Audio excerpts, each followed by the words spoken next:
Hem kahvaltılık yok hem yemek domates yok. Direkt domates yazdım. Şimdi bu kadar.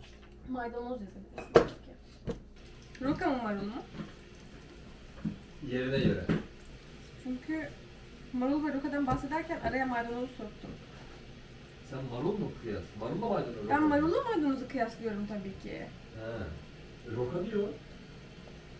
Hayır, marulla rokayı kıyaslıyor. Ha. Tamam marul. Maruldan kullanırsın zaten. Neden? Sandviçe koy. Hamburgere koy. Hamburgere roka koyabilir misin? Hamburgere roka koyamazsın tamam ama sandviçe roka koyarsın. Hatta sandviçe maruldan çok roka koyarsın. Maruldan çok roka mı koyarsın? Evet.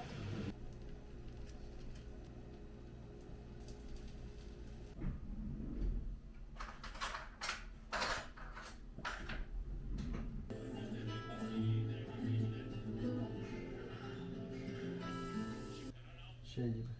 Kırmızı meyveli bir ağacın bahçesine gitmiş gibi. Kırmızı meyveli olan bir ağacın bahçesine gitmiş gibi. Geçen cümleler bunlar ya.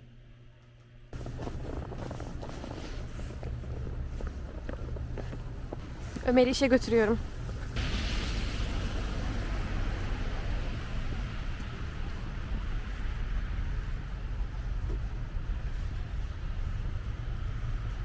Bugün günlerden pazar. Ömer için haftanın son iş günü. Şimdi ben market alışverişine gidiyorum çünkü yani plan değişikliği olmazsa yarın bu çok meşhur olan evde yaprak döner şeyini denemeyi düşünüyoruz. İskender tarzı bir şey. O yüzden Ömer'le aynı anda çıktım.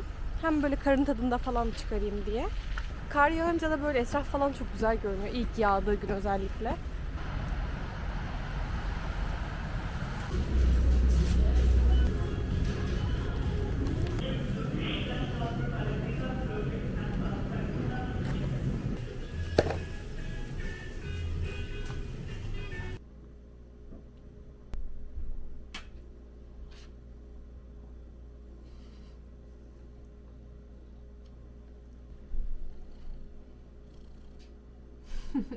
Şimdi ben marketten geldim. Aldıklarımı yerleştirdim. Birazdan da çıkacağım. Nandos'a gideceğim. Ömer'in çalıştığı yere. Bugün pazar. Biz genelde pazarları Nandos'ta yiyoruz.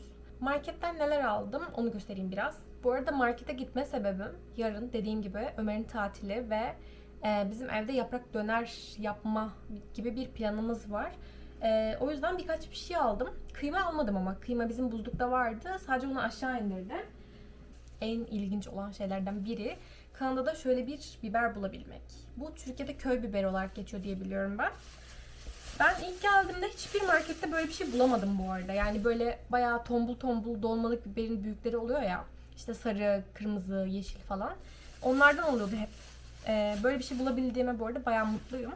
Son birkaç aydır falan Farm Boy'da görüyorum bunu hep. Bunu da Farm Boy'dan aldım. Onun dışında şöyle bir beyaz peynir aldım. Burada suyun içinde böyle satılıyor gramla falan.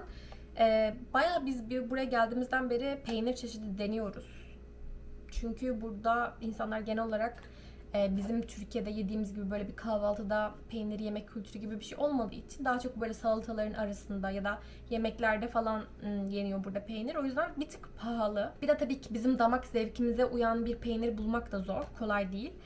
Çünkü feta peyniri bizdeki beyaz peynire benziyor evet ama burada bazı fetalar keçi peynirli ya da koyun peynirli yapılıyor. Koyun peyniri ile yapılıyor diyeyim. Bu Farmboy kötü değil ama bir tane daha böyle çok bilindik bir marka vardı. Krinos mu? Onun da inek sütlü olanı güzel. Onun dışında ıspanak aldım ama ıspanağı bu sefer yemek yapmayı düşünmüyorum. Şöyle bir şey var bende. Rice paper diye geçiyor. Pirinç yufkası diye biliyorum bu arada. Bu Türkiye'de de böyle çok viral oldu ya tarifleri. Böyle glutensiz börek yapıyorlar işte. Hani hem yufka kullanmıyorlar hem daha sağlıklı falan.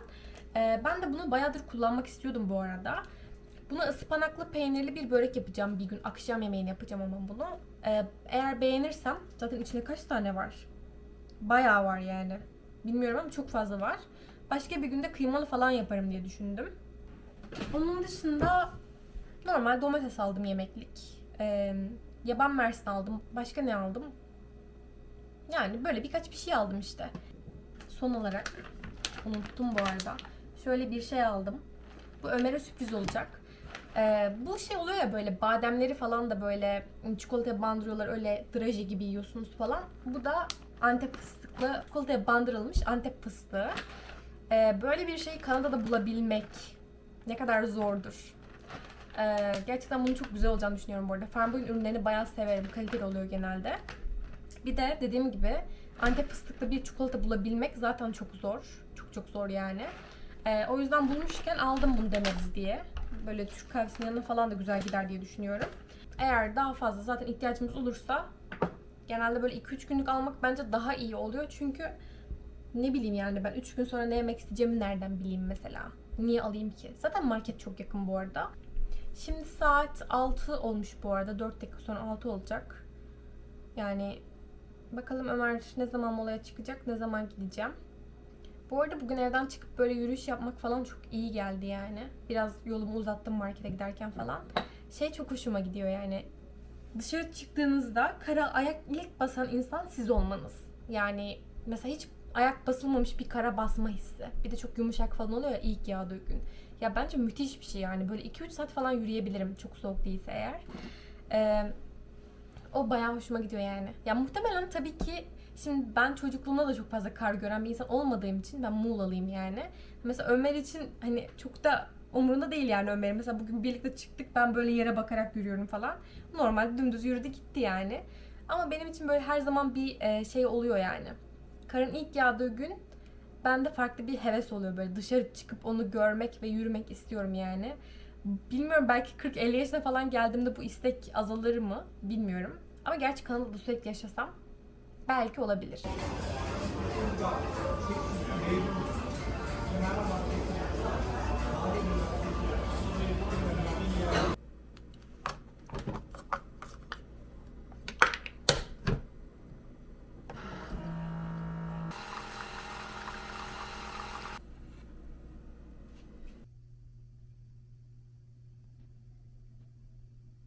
Ömer'e milföy yapmayı öğretiyorum. Şimdi bunu ezdin, içini hazırladın. İçinden bir çatal alıp buraya koyuyorsun. Şu kısmına ya da şu kısmına. Sonra bunu neresine koyduysan, buraya koyduğumu varsay. Bunu buradan alıp şöyle katlıyorsun bunun üstüne doğru. Böyle üçgen bohça gibi oluyor. Süreceğim şey orada. Yumurta sarısı şimdi ayarlama. Böyle yani. İç sistem beri sesin yok diyorsun yani. Hı? İç sistem beri muhakkak olmuyor diyorsun. Evet.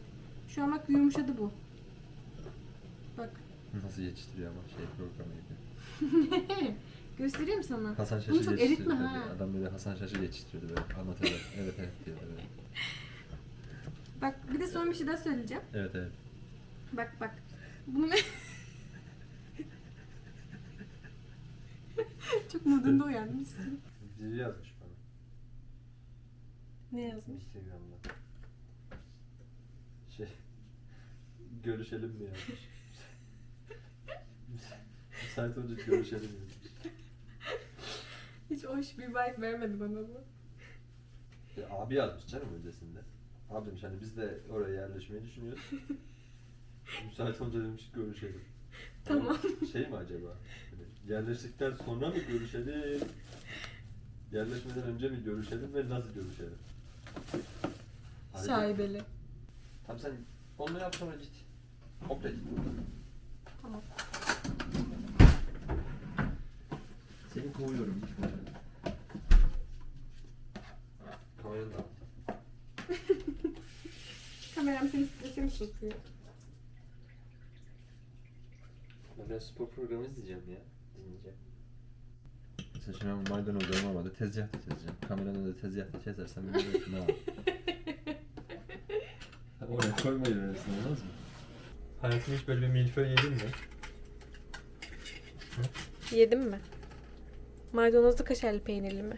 Yemedim. Bak hatta maydanoz belli olsun diye bak yani. İmza. Millet de şey çıktı. Ben alt tarafı bir milföy yaptım. Ne anlatayım? Ama işte bilmiyorlar ki milföyün hamurunu ben yaptım. Ne? Yapmadın mı? Yapmadın be. Yapmadın. Yaptım.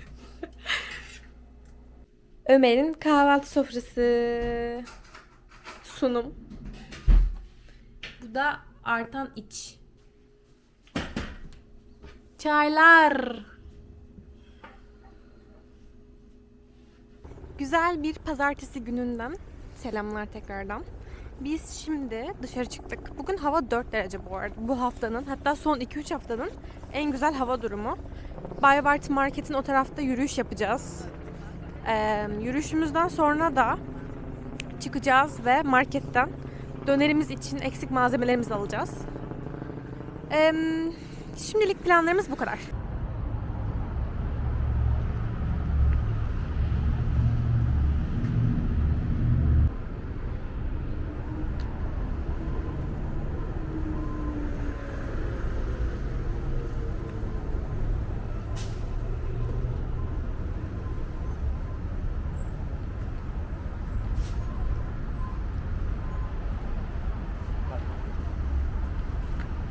Orası da benim ofis ileride. Hiç inşaat bitmiyor çünkü. 10 yıldır. Belki daha fazladır bilmiyorum da. Evet. Nasıl? Şurası Benim parlament ofis. binası. Gotik ofisi.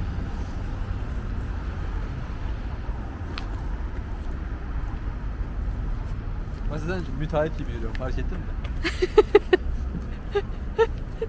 Daha okurken mi yükleniyor bu özellik? Evet. Harikasın. İlk ders bu, bunu öğretiyorlar.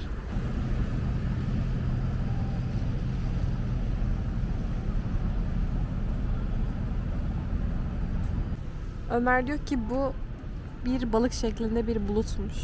Gerçekten de öyle bu arada. Benim Karadenizlilik seviyesi. Bademli çikolatalı kruvasan. Blueberry'li milföy gibi bir şey. Cappuccino. Ve Ömer'im. Bu başka bir şeydi galiba ya. Fransızcaydı gerçi. Yani milföy gibi bir şey işte. Evet. Şu an neredeyiz? Obama'nın geldiği bir kafedeyiz. Bayvard'ın içinde, merak edenler varsa. Puanı düşük normalde. Bakalım. Bu kadar büyük bir lokma yiyebilir misin? İnsanlara bademle şunu yedirmeyin ya. Ciğeri bundan daha fazla vardı bundan. Bayat. Mutfağımıza hoş geldiniz. Şu an bu daracık alanda 3 kişiyiz bu arada. Evet, tarifimize bakalım Ömer Bey. Şey yapacağız. Kendi kafamıza göre yapalım işte. Bence de öyle yapalım. Biz çılgın iki kişi. Pita diye bir şey bulduk. Şöyle, bunu pide yerine kullanacağız. İskender yapmak için. Bunu ısıtacağız. Aa, glutensizmiş bu. Çok çirkindir kesin. Yemem o zaman. Evet, bir kaba kıymamızı kaba iyi mi? alalım. Soğan suyumuzu alalım. İyi değil tabii ki, onu al. Hı hı. Ömer'in suratına zoom.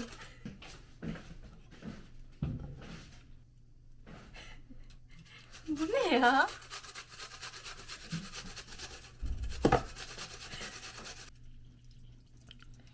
Vay be, erkek gücü. Elimin kokusu nasıl olacak acaba? O zaman da erkek kokusu diyeceğim mi? Senin tipine bak ya. Bu ne ya? Mutfakta birileri var. Usta.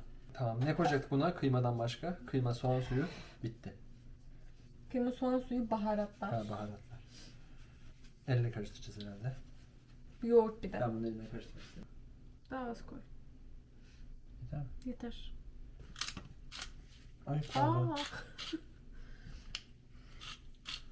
Yoğurdu nasıl buna ekliyoruz bunu anlamadım. O bana çok garip geliyor. 2 kaşık koyacaksın. Vay anasını. Yoğurt. Evet. 1,5 kaşık koysam da olur bence. Karıştırıyor. Var mı benden istediğim bir şey? Hakkını helal et.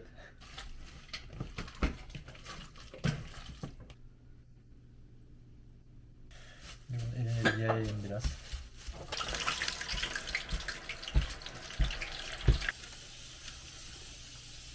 Zor mu açmak? Ne niye zorluyorsun ya? Zaten kıyma yani. Ne oldu mu gidiyor.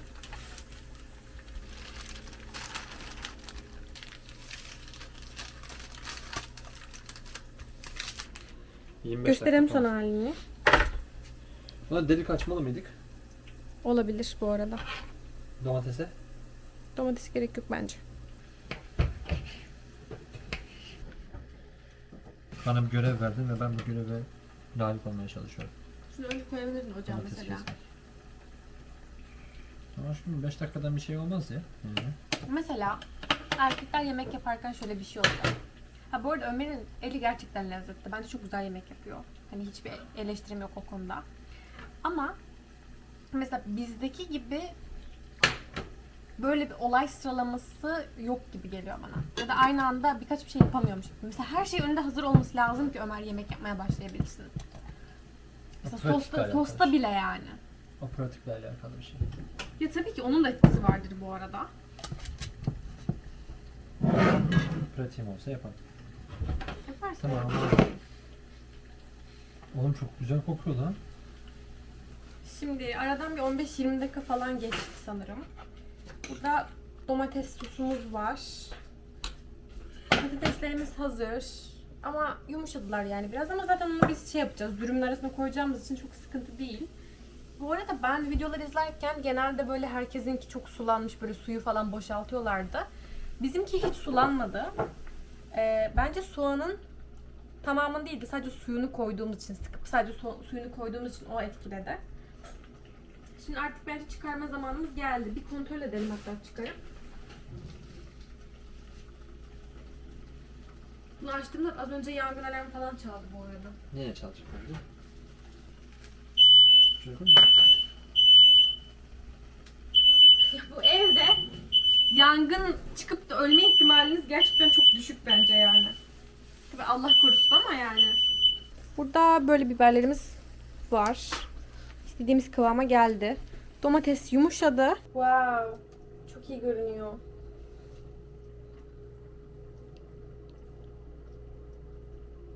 Denemek istiyorum çok küçük. Deneyebilir Hatta- miyim? Tamam, önce çıkaralım sonra denersin ya. Kurumuş mu? Çok güzel olmuş. Konuşuyor ben de. Tereyağı koyacak mıyız? Tabii ki.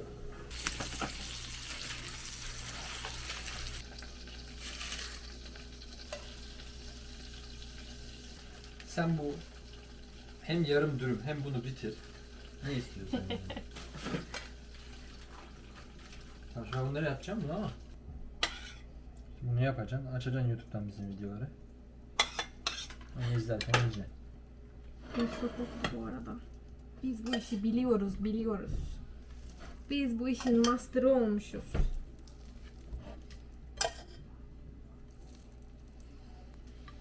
Ben olsam yorumlarda küçümserdim. Niye? Olacakları söylüyorum sadece. Şunun kokusunu keşke alabilseniz. Efso kokuyor.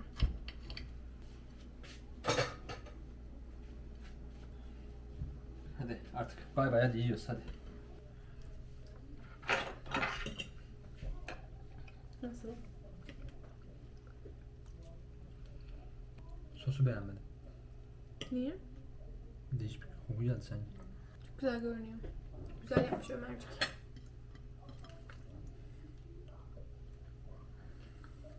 Nasıl? Bu arada döner tadı geliyor bence ya. Bildiğin döner tadı alıyorum ben yani. Ve hiç beklemiyordum alacağımı. Ya bu işte ne biliyor musun? Böyle biraz ucuz yolu dönerciler olur. Hı hı. Onlar kıymadan yaparlar döneri. Onun tadı bu işte. Tamam puan ver. Buna. Dürüm bu arada gayet dışarıda yediğim dürümler gibiydi yani. Ona 10 üzerinden 10 veriyorum. Buna sosunda sıkıntı olduğu için 10 üzeri 8 veriyorum. Bu arada tereyağın değdiği yerler falan direkt İskender ya. Bak bunu al. Tereyağın geldiği eti al.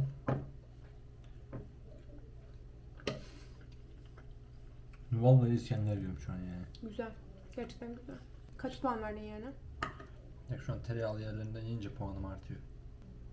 Bence Gurbette özellikle. Çünkü burada falan döner ve Türk 40 lezzetleri dolar. 40 dolar. çok pahalı yani. Gayet de evde yapabileceğiniz ve o lezzette alabileceğiniz bir şey yani.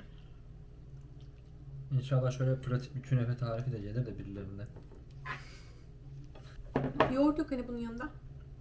Ya hocam unuttuk. Heyecandan ve açlıktan yoğurdu unutmuşuz yoğurdu. İstiyor musun? Ömerişko'ya moral Oha. çikolatalı sütü.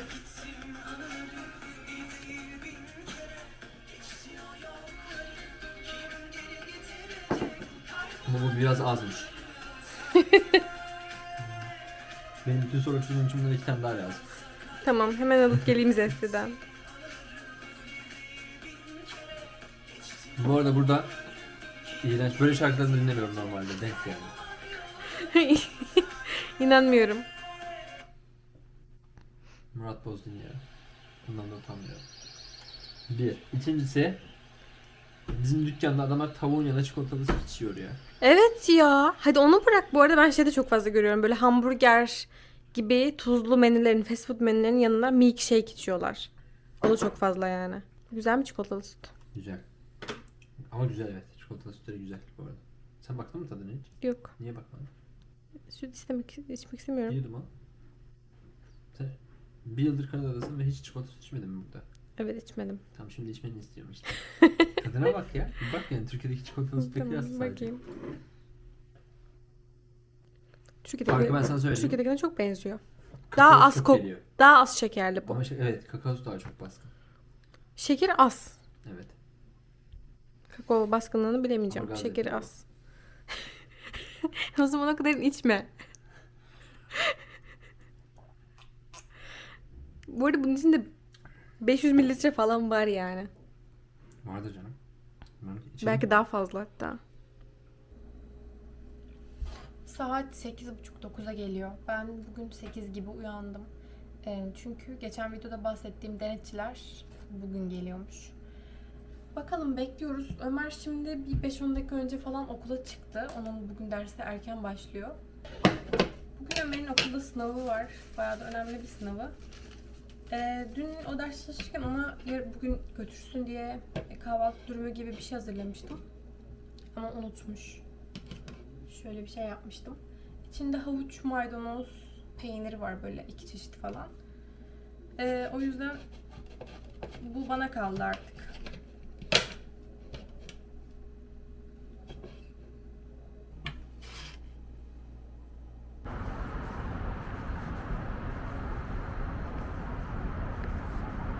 Kanaldaki Beaver Tails açılmış şurada. Yani bu kışın tamamen geldiğinin bir göstergesi bence Ottawa için. Bu arada burada Rideau kanalda zaten donuyor burası ve buz pateni falan yapılıyor yani. Buz pateni yaparken de burada Beaver Tails'in önüne masa falan atıyorlar. Oradan bir şeyler yiyip içebiliyorsunuz.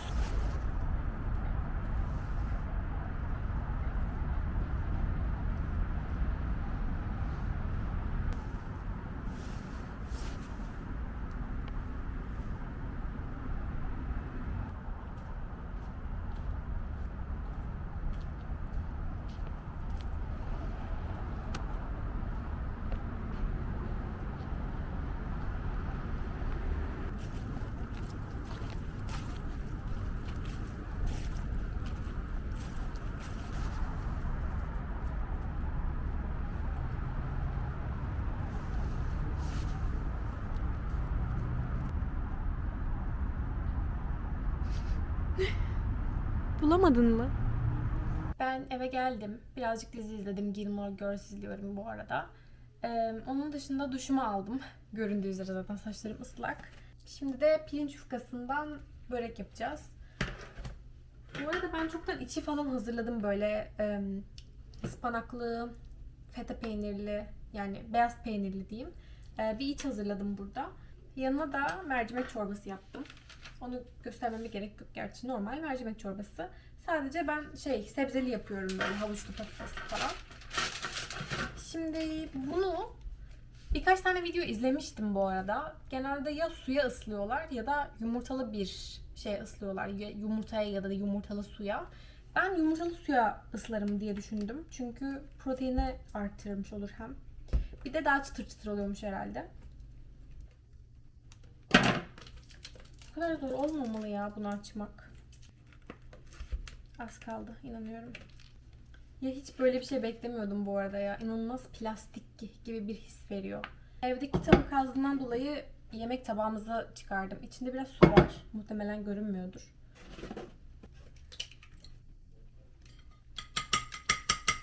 Hadi bakalım. Deniyorum. Ya bundan şeyden de çok emin olamadım. Ben bunu şimdi batıracağım. Sonra neyde şekil vereceğim. Ucu kırıldı tabak alırken. Ama bu hiç ıslanmadı benim istediğim gibi. Hala o plastik dokusu var. Ben böyle şey sanıyordum. Islak yufka gibi bir form alacak sanıyordum ama yok yani. Belki de böyle olması gerekiyordur. Ay. Vallahi daraldım. Gerçekten şu küçük mutfakta iş yapmayı hiç sevmiyorum. Bu bekledikçe bu arada benim istediğim kıvama gelmiş tabakta. Yumuşamayacak gibi düşünmüştüm ama şu an aşırı yumuşak. Bakın. Yapışmış ama. Acayip yapışkan bir şey. Çok yapışıyor yani. Yapışmış. Hiç kolay değilmiş bu arada yapmak. Tabağa yapışmış. Kesmem mi lazım? Ay çok garip bir kıvamı var bunun. Yapışıyor böyle sakız gibi bir şey yani. Şekil verebildim ama sanki. Ama çok küçük bir gül böreği oldu bu ya.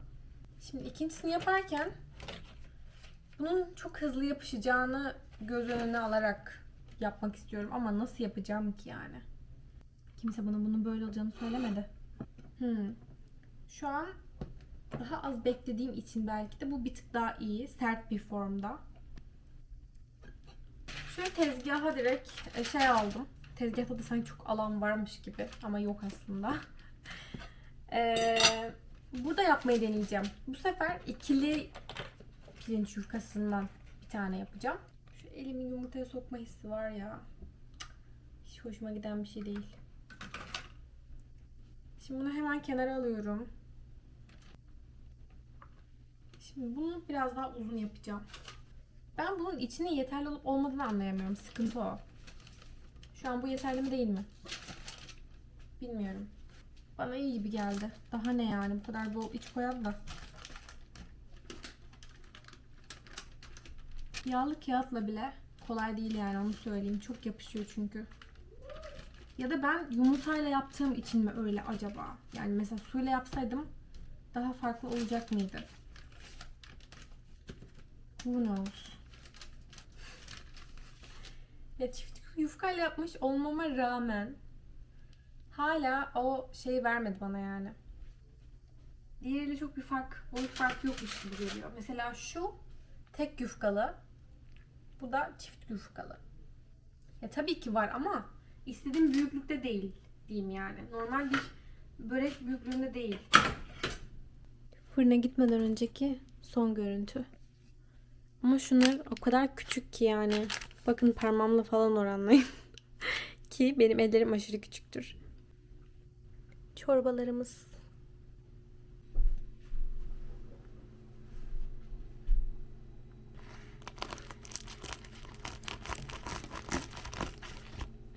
Nasıl okunuyordu ya, o bir şey vardı ya böyle. ASMR mı deniyordu? Kesemedim. Başka dene. Çok sıcak. Ama çıtırtısı iyi. İçini gösterelim.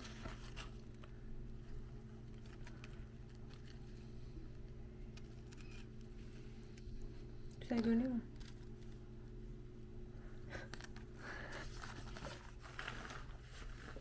Hadi ben onu çıtırdatayım bari. Ama çok sıcak lan. Acayip çıtır. Nasıl yiyeceğiz lan bu kadar sıcak şeyler? Nedir bu? Nedir? Nedir ben soruyorum. Tahmin et. Yufka içinde ıspanak işte. Hayır. Gül böreği. Hayır. Kol böreği. Hayır. Ne? Gül böreği. Ama Ne? Tamam, ne var? pirinç yufkası var.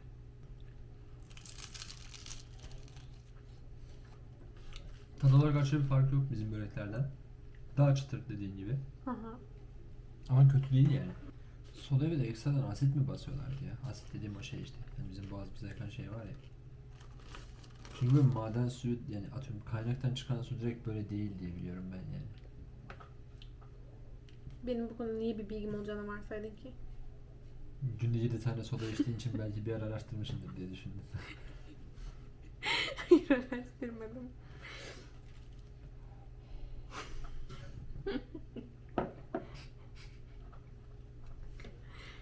Ömer bana oyun almış.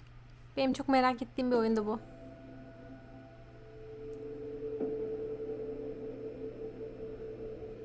Şimdi Türk kahvelerimizi içiyoruz. Klasik. Welcome to the Detroit Experience. I'm an android and I'll be your hostess. Bugün biz Ömer'le evleneli tam 1,5 yıl oldu.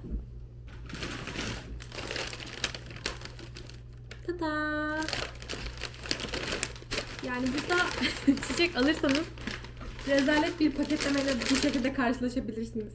Hatta Ömer gelirken ben pire gibi bir şey almış sandım önce. Böyle ekmek, hani büyük bir ekmek gibi bir şey almış sandım.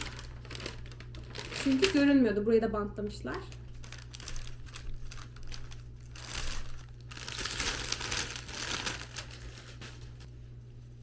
Bunları birazcık keseceğim şimdi. Ne yapıyorsun oğlum? Dobişko. Meraklı melahatli tuttu yine.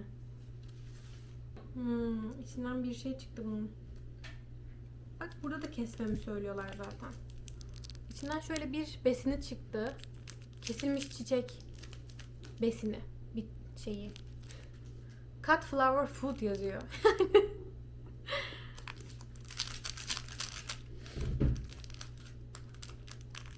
Bunu da suyuna dökecekmişiz.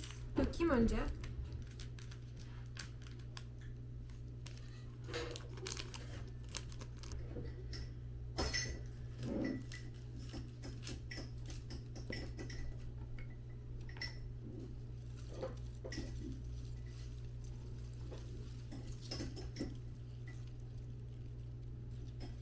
Güzel oldular. Bazıları ölmüş ama şu taraftakiler biraz ölmüş. Ömer de şimdi Türk kahvesi yapıyor bu arada. Biz 2 kişi Türk kahvesi bağımlısı olduğumuz için gerçekten Türk kahvesi içmediğimiz gün sayısı çok azdır ya. Çiçeklerimi gösteriyorum. Çok güzel görünüyor. Güzel mi değil mi rengi? Rengi güzel ama ölmüş sadece ya. Tora bakın ya. Meraklı Melahat. Boşuna söylemiyorum bir şeyi.